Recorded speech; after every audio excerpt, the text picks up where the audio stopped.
Alright,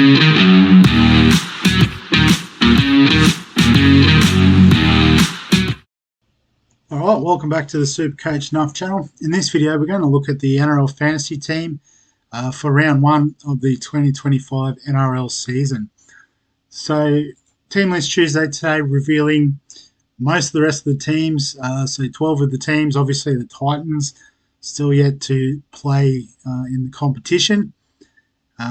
But based on that, we've made one little change, two little changes, as well as probably looking at a third change. So I guess the starting 13 hasn't changed. So you've got Mamazelis at hooker, pretty secure in his job there, particularly given Humphreys is playing halfback this week. They do have Bud Sullivan on the bench, so I don't think Mamazelis is still going to play 80, but he'll probably play the majority, a good 50 to 60, and I think that'll be his role going forward. So definitely some value at the price. Going big in the middle, that's the strategy this year. So Big Isaiah Yeo already kicked off with a 70. Kind of kicking myself, I went with the crowd on the captaincy. I was thinking Yeo just because, base and the solid start is what it's all about in particularly the early fixtures. The attacking flair players usually take a bit of time to get into it. But we still got 70 points, so we'll take that. Terrell May, based on his potential for upside, we've got to pick him, I think. Payne Haas, locked and loaded, ready to go. The Broncos only have 2 mil forwards on the bench, so I think he's going to continue to play his big minute role there. So I'm happy to lock him in as well. Mitch Barnett with a 49 in a game which basically the Warriors forward pack was dominated by the Raiders. So if that's his absolute floor, I think he's a really good option this season. And Jermaine Hopgood, a very similar profile. Dual position on the edge, but plays 13, plays big minutes, works a lot. So I think, he's a pretty easy one to lock in as well. Nathan Cleary, as I said, I'll put him as captain. 56 is still good. But, obviously we've left a few points on the table there. Luke Metcalf with just the 21. So compared to his Supercoach score, this is pretty good. So this does suggest that he is doing a fair bit of the kicking because you get points for kick meters and that sort of thing in NRL Fantasy. So I think he is one to hold on to. He may lose a bit of money this week. So even if you missed out, say you forgot to put a team in before Las Vegas games, he could be a really good pickup next week. So don't give up on him. I wouldn't trade him out straight away. We brought him in because he will make money over the season. In centres, Purdue, Toya, both named, both cheap. Very happy with that. And then the back three, we've got Kalen Ponga, Isaiah Yongi, both playing fullback. Particularly Yongi is pretty good value. Kalen Ponga is just a set and forget option back there.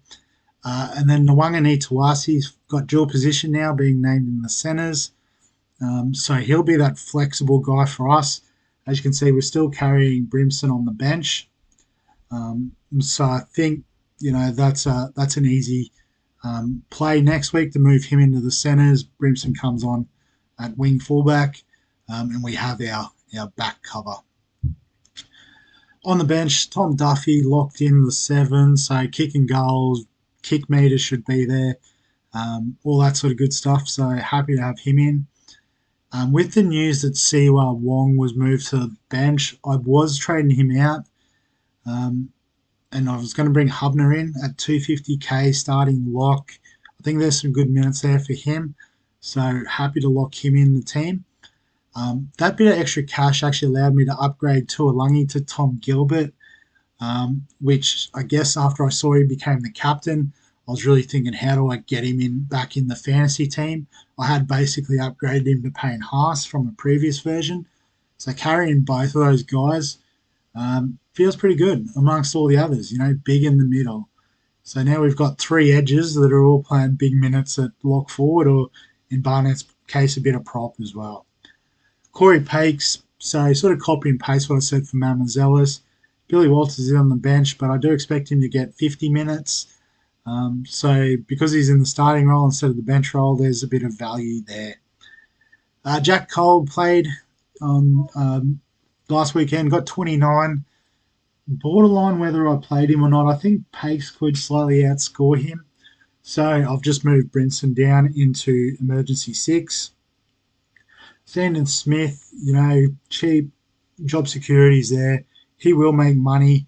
It may be a bit of a slower burn than we would like. And then that leaves me with player 21. So this is, I guess, the decision I haven't made. I've got 350k to spend. So if we take a look at the options, so players I can afford, you can do show players with available status only. So this will show you, sort of filter out the guys that aren't playing, which may help. So Humphreys in the 7 this week is pretty tempting. It is a risk because next week, if Dodd comes back and slots straight in, does Humphreys go back to 14? In which case, 350k is probably not even value then. Sean Russell named on the wing. I was trying to think this afternoon who they were missing. It was Josh Addo-Carr. So they've named Sean Russell and Jake Tungo. There's no Bailey Simonson, or Josh Addo-Carr at the moment, so maybe worth a look. We already got out of Siwa Wong, so I don't know if we bring him back in, albeit he won't get middle status now because he got named on the bench, so you don't get, even though he is probably playing as a middle forward with the bench options they've got.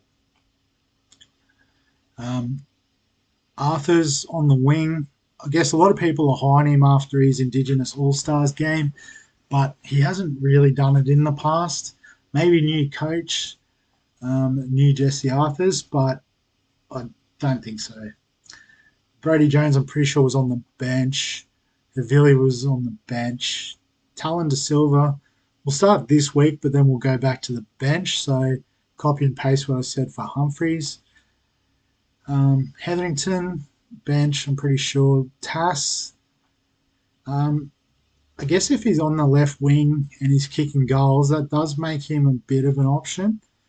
I'm not sure which side he is lining up on, though. Charlie Geimer, bench, if he was starting, yes, please. Tyrone Munro, sort of what I said with Tass, not kicking goals, but 25k cheaper.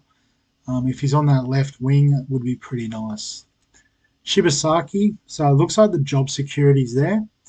Only centre, and 300k, I was hoping he'd be 250k. Probably would have locked him in at the price. Violepu on the bench. Heath Mason's an interesting one. May need to have a look at the timeline for Dream Buller, how long he might be out for. Because if we can get a starting fullback for a few weeks at 291k, it's not the worst shout. Fatape, I'm guessing he's won that spot on merit, so potentially could be an option. Royce Hunt coming off the bench. Jake Tungo, he's on the wing as well, so I think Russell's probably more nailed on than Tungo. Blake Steep named on the bench as well, so this is why I think Wong will play through the middle, is because they've named Steep on the bench as well as it escapes me now. There's another smaller bench option, I'm pretty sure, but I've just drawn a blank. Kurt Donahue, bench utility, we don't like that.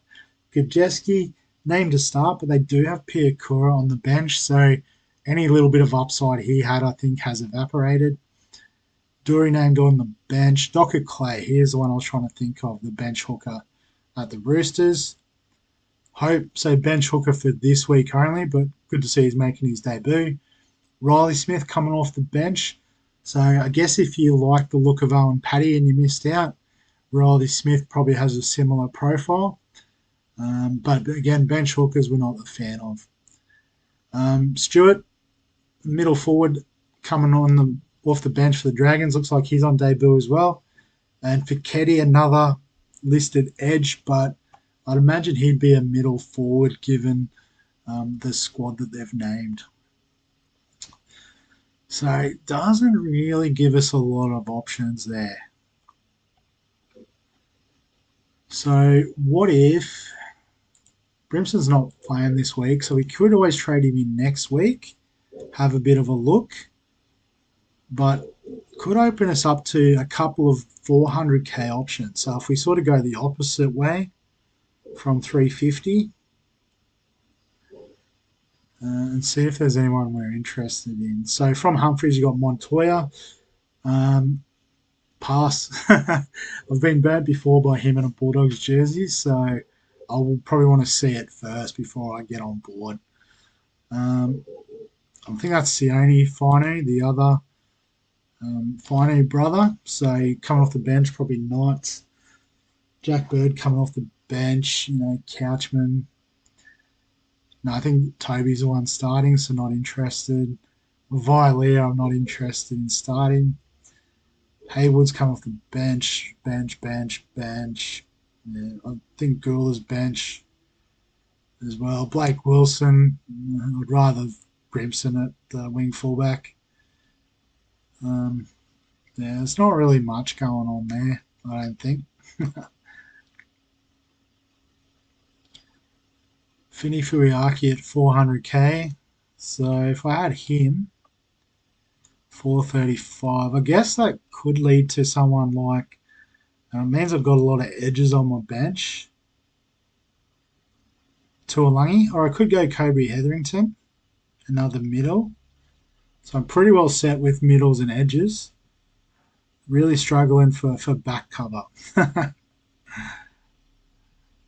I guess there's probably none I really rate above Brimson. So yes, I'd be Stevie Crichton. Down would be the cover. Um,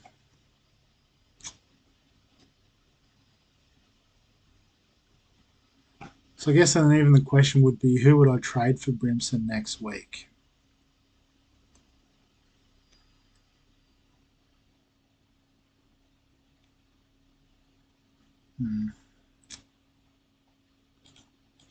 Let's get rid of Finney. So I'll have to turn off the player availability and find Brimson again.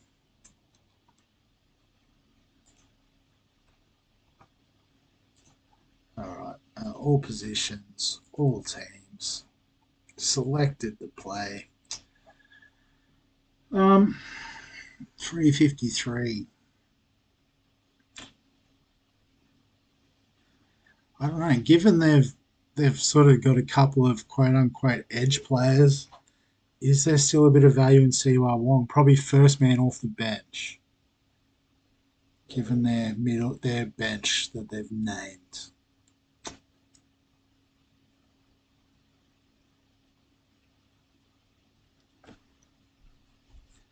Heath Mason. Actually, that's one I wanted to look up. I'll just quickly go to NRL.com, see if we can find anything. Well, actually, how long's Moses sidelined for? Volkman could be a play. Soreness from a previous injury. So he might be out for multiple weeks by the sound of that. I might have missed it. I'll just try again. No, I don't think it was listed there.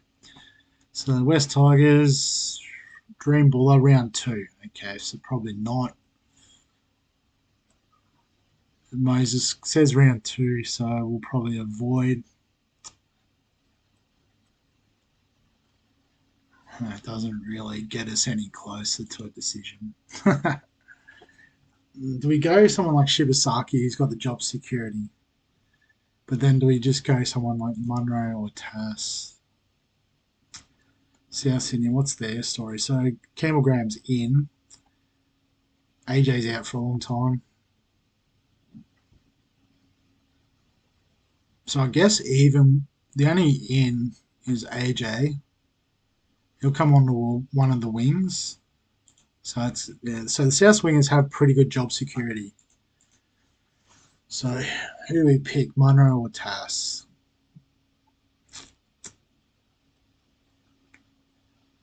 This might change through the week, but I'm just going to lock in Tass for now as the more expensive option because this video is already taken too long as it is.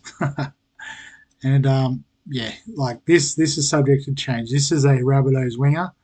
of some description. But I don't know.